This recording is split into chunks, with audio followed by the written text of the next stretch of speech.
Student, आज की इस वीडियो में हम वेस्पर थ्योरी के बारे में पढ़ेंगे, जिसे हम इसका फुल फॉर्म होता है valence shell electron pair repulsion theory.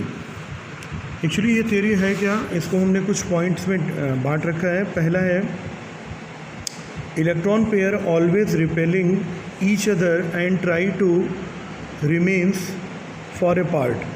जो इलेक्ट्रॉन्स पेयर होते हैं वो कभी भी एक दूसरे के पास नहीं आना चाहते हैं और वो एक दूसरे से दूर होना चाहते हैं, क्योंकि आपको पता है कि जो सेम चार्जेस होते हैं वो एक दूसरे को क्या करते हैं, रिपेल करते हैं। तो ये परेशानी उनके साथ होती है। अगर एक जैसे लोग इलेक्ट्रॉन के ऊपर नेगेटिव चार्ज होता है तो वो दूसरे इलेक्ट्रॉन की तरफ कभी खींचेगा नहीं, क्योंकि जो डिफरेंट चार्जेस होते हैं वही एक दूसरे को अट्रैक्ट करते हैं, जबकि सेम चार्जेस जो होते हैं वो एक दूसरे को रिपेल करते हैं। दूसरे पॉइंट में हम आते हैं different electron pair has different order of repulsion. अब इसमें हमारे पास कई तरह के इलेक्ट्रॉन पेयर होते हैं। इलेक्ट्रॉन पेयर किन किन से मिलकर के बनते हैं?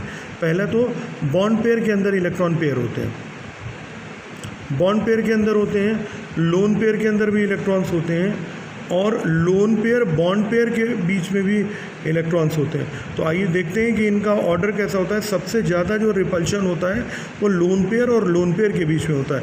मैंने आपको बताया था कि जो लोन पेयर का मतलब क्या होता है, ऐसे इलेक्ट्रॉन्स जो कि बॉन्डिंग में पार्टिसिपेट नहीं करते हैं, जिन्हें हम सराउंडिंग में रखा करते थे, वो लोन पेयर ऑफ इलेक्ट्रॉन है। Lone pair bond pair electrons में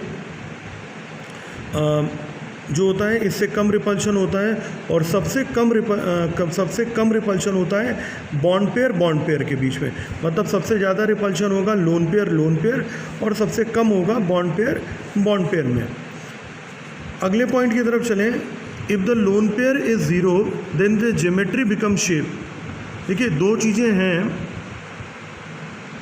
जो यहाँ जानने वाली हैं कि अगर हमारे पास, मान लीजिए हमारे पास कोई कंपाउंड है, उसमें कोई लोन पेयर नहीं है, तो जो इसकी ज्योमेट्री बनेगी वही उसका शेप बन जाएगा। लेकिन अगर किसी कंपाउंड में लोन पेयर इलेक्ट्रॉन है तो जो उसका शेप होगा वो कभी भी उसकी ज्योमेट्री के बराबर नहीं होगा। आइए समझते हैं इसको। जैसे मान लीजिए CH4 है, तो अगर आप CH4 में देखो तो इसमें 4 बॉन्ड पेयर हैं, कोई भी लोन पेयर नहीं है। तो जब इसमें लोन पेयर नहीं होगा तो इसका जो हमारे पास शेप होगा वो टेट्राहेड्रल होगा, और उसकी ज्योमेट्री भी हमारे पास क्या होगी, टेट्राहेड्रल होगी। तो ज्योमेट्री जो होती है वो किसके ऊपर डिपेंड करती है? लोन पेयर के ऊपर। लोन पेयर और बॉन्ड पेयर दोनों के ऊपर डिपेंड करती है, जबकि जो शेप होता है वो केवल बॉन्ड पेयर के ऊपर डिपेंड करता है। तो अगर जैसे हमें निकालना है तो उसको हम निकालते कैसे हैं? इसके लिए number of valence electron on central metal atom plus any negative charge minus any positive charge plus number of monovalent atom. और अब मोनोवैलेंट एटम का मतलब क्या है कि जिनकी वैलेंसी एक हो। तो यहाँ अगर हम देखें कि यहाँ अगर हमको इसका निकालने के लिए कहा जाए, जैसे Z का मतलब होता है हाइब्रिडाइजेशन, तो मान लीजिए अगर इसका हाइब्रिडाइजेशन निकालने के लिए हमसे कहा जाए तो हम कैसे निकालेंगे? तो यहाँ हमने देखिए 1/2 फार्मूला लिख दिया। नंबर ऑफ वैलेंस जो वैलेंस इलेक्ट्रॉन होते हैं कार्बन में वो होते हैं 4। अब इसके अंदर आप देख रहे हैं कि ना तो कोई पॉजिटिव चार्ज है ना तो कोई नेगेटिव चार्ज है, इसीलिए हमने इन दोनों को 0 कर दिया। और इसके अंदर 4 मोनोवैलेंट एटम इससे जुड़े हुए हैं। 4 मोनोवैलेंट का मतलब हो गया 4 हाइड्रोजन जुड़े हैं और सभी की वैलेंसी क्या है, 1 है। तो 4 × 1 हो गया। इसको सॉल्व करेंगे तो ये 4 आ जाएगा। तो यहाँ आप देख पा रहे हैं कि इस तरह से हम क्या करते हैं, हाइब्रिडाइजेशन को निकालते हैं। अब यहाँ पर जब हाइब्रिडाइजेशन जो होता है 2 होता है तो उसका शेप कैसा होता है, लीनियर। 3 होता है तो ट्राइगोनल प्लेनर, 4 होता है तो टेट्राहेड्रल, 5 होता है तो ट्राइगोनल बाईपिरामिडल, और 6 होता है तो ऑक्टाहेड्रल। इस तरह से ज्योमेट्री होती है। तो यहाँ अगर हम देखें कि यहाँ अगर आप देखो तो यहाँ पर आपको कोई लोन पेयर नहीं मिल रहा है, मतलब AB2 टाइप का है। इसका शेप कैसा हो जाएगा, जो ज्योमेट्री है इसकी वो कैसी हो जाएगी, इसकी ज्योमेट्री लीनियर हो जाएगी। अच्छा, AB2 में AB3 में देखेंगे A यहाँ है और 3 B हैं। तो अगर आप यहाँ देखोगे तो इसका क्या, इसकी ज्योमेट्री कैसी है, ट्राइगोनल प्लेनर हो जाएगी। ठीक है, यहाँ AB4 में अगर आप देखो तो ये टेट्राहेड्रल ज्योमेट्री हो गई, और इनके एग्जांपल हैं, इनमें ये ज्योमेट्री पाई जाती है। ट्राइगोनल बाईपिरामिडल में ये जो हमारे पास कंपाउंड है इनके अंदर पाई जाती है। ऑक्टाहेड्रल केस में ये ऑक्टाहेड्रल ज्योमेट्री है। तो आपने यहाँ देखा कि यहाँ पर किसी भी तरह का लोन पेयर नहीं था। अब जैसे ही हमारे पास क्या है, यहाँ लोन पेयर आएगा तो शेप और ज्योमेट्री में अंतर आ जाएगा। आप यहाँ देखो कि यहाँ पर इस कंपाउंड में एक लोन पेयर अवेलेबल है, तो एक लोन पेयर अवेलेबल होने से इसका शेप तो कैसा हो गया, बेंट हो गया, क्योंकि लोन पेयर क्या करेगा, रिपल्शन की वजह से ये जो ए है, इस रिपल्शन की वजह से इसको क्या करेगा, दबाएगा, तो ये बेंड हो जाएंगे, थोड़ा सा मुड़ जाएंगे, और इसकी ज्योमेट्री कैसी हो जाएगी, ट्राइगोनल प्लेनर। यहाँ पर इसी तरह से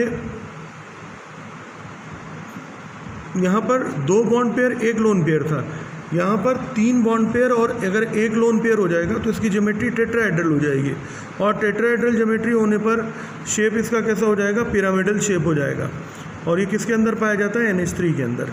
इसी तरह से अगर 2 बॉन्ड पेयर और 2 लोन पेयर होंगे तो इसका शेप फिर बेंड हो जाएगा और स्ट्रक्चर कैसा हो जाएगा, टेट्राहेड्रल। इसी तरह से यहाँ पर 4 बॉन्ड पेयर और 1 लोन पेयर होंगे तो 4 बॉन्ड पेयर में ये इस तरह से और 1 लोन पेयर में ये बन जाएगा, तो इसका जो शेप होगा वो शीशा हो जाएगा और ज्योमेट्री इसकी ट्राइगोनल बाईपिरामिडल हो जाएगी। इस तरह से हमारे पास आपने देखा कि इसमें जो लोन पेयर्स हैं, लोन पेयर के आते ही, जब तक लोन पेयर नहीं था तो तब तक हमारे पास क्या है, जो शेप और जो ज्योमेट्री है किसी भी कंपाउंड की वो एक ही रहेगी, लेकिन जैसे ही लोन पेयर आ जाएगा तो शेप और ज्योमेट्री क्या हो जाती है, बदल जाती है। अगले टॉपिक में हम बात करेंगे वीबीटी थ्योरी की। वीबीटी थ्योरी क्या है, this theory is the idea of overlapping of atomic orbitals. ठीक है, एटॉमिक ऑर्बिटल्स पहले देखते हैं क्या होते हैं। ऑर्बिटल्स क्या होते हैं, जिनमें इलेक्ट्रॉन्स के पाए जाने की संभावना ज़्यादा होती है, और एटम, कोई भी एलिमेंट किससे मिल करके बना होता है, एटम से, तो एटम के जो ऑर्बिटल्स होते हैं उनको हम एटॉमिक ऑर्बिटल्स कहते हैं। Covalent bond is formed by the overlapping of atomic orbitals. यहाँ जितने भी अब बात हो रही है वो कोवेलेंट कंपाउंड्स की बात हो रही है, चाहे वो हाइब्रिडाइजेशन की बात हो, चाहे वो विस्पर थ्योरी की बात हो, चाहे वो मॉलिक्यूलर ऑर्बिटल थ्योरी की बात हो, चाहे वो वीबीटी थ्योरी की बात हो, ये सारी चीज़ें जो हैं वो कोवेलेंट कंपाउंड्स के ऊपर एप्लीकेबल होती हैं। इसमें क्या होता है, मान लीजिए हमारे पास हाफ फील्ड इलेक्ट्रॉन्स हैं, तो इनको हमें कैसे दिखाना पड़ेगा, अपोजिट दिखाना पड़ता है, इनके स्पिन्स अपोजिट हो जाते हैं, ये एक ऐसा हो जाएगा और ये थोड़ा उल्टा हो जाएगा। Overlapping must be less than 50%। Overlapping जो होनी चाहिए वो 50% से क्या होती है, कम होनी चाहिए। Extent of overlapping decide the strength of bond. जितनी ज़्यादा देर तक हमारे पास ओवरलैपिंग होगी उतना ही पावरफुल बॉन्ड बनेगा, और जितना ही पावरफुल बॉन्ड बनेगा उतनी ही उसकी बॉन्ड एनर्जी ज़्यादा होगी। जितनी ज़्यादा उसकी बॉन्ड एनर्जी होगी उसका बॉन्ड लेंथ उतना छोटा होगा। अगर एक्सियल ओवरलैपिंग होती है, अभी आपको मैं बताऊंगा, एक्सियल ओवरलैपिंग होती है तो वहाँ हमेशा सिग्मा बॉन्ड बनता है, और अगर लेटरल ओवरलैपिंग होती है तो वहाँ हमेशा पाई बॉन्ड बनता है। अब आकर देखते हैं कि जो हमारे पास एक्सियल ओवरलैपिंग क्या है। एक्सियल ओवरलैपिंग किन किन ऑर्बिटल्स के बीच में, एस और एस के बीच में होती है। ठीक है, और इसमें सेम साइज के जो सेम साइन से ये क्या करते हैं, ओवरलैप करते हैं एक दूसरे से। तो यहाँ सेम साइज से ये कर लेंगे, यहाँ पर भी तो ये एक आपके पास किसके बीच हो गई, जो एक्सियल ओवरलैपिंग है, मतलब पाई बॉन्ड सिग्मा बॉन्ड जो बनते हैं वो आपके पास हमेशा एक्सियल ओवरलैपिंग में बनते हैं। इसी तरह से जो दूसरा पाई बॉन्ड बनेगा वो आपके पास कहाँ बनता है, वो एस और पी के बीच में बनता है। ठीक है, तो ये आपको पता चल गया कि जो एक्सियल ओवरलैपिंग है वो कहाँ कहाँ होती है। और जो हमारे पास दूसरी तरह की ओवरलैपिंग है, लेटरल ओवरलैपिंग।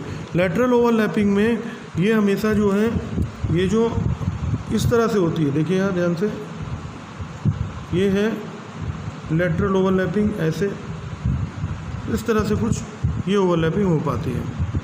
तो